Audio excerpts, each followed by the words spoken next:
আসসালামু আলাইকুম, সবাই কেমন আছেন? আশা করি ভালো আছেন। আজকে আপনাদের সঙ্গে নতুন একটি রেসিপি শেয়ার করার জন্য চলে আসলাম।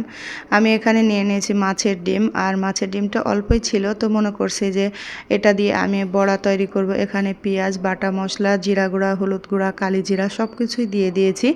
দিয়ে আমি এখানটা সুন্দর করে মাখিয়ে নিচ্ছি যেন খুব সুন্দরভাবে মাখানো হয়। লবণ সব কিছুই দিয়েছি, আর এদিকে পাশে তেল গরম করতে বসিয়ে দিয়েছি। এখানে আমি এখন তেলটা গরম হয়ে গেছে, আমি ধীরে ধীরে এখন বড়াগুলো বসাই দেব। আর এই বড়াটা খেতে কিন্তু অনেক মজা হয়, আমারও খুব ভালো লাগে। এর আগেও করছি, আপনাদের সঙ্গে শেয়ার করিনি, কিন্তু মনে হলো যে আজকে আপনাদের সঙ্গে শেয়ার করি। এর জন্যই আমি মনে করলাম যে আপনাদের সঙ্গে শেয়ার করে দেখলে অবশ্যই ভালো লাগলে বাসায় তৈরি করে খাবেন। আমার তো খুবই ভালো লাগে এই মাছটা খেতে বা মাছের ডিম খেতে।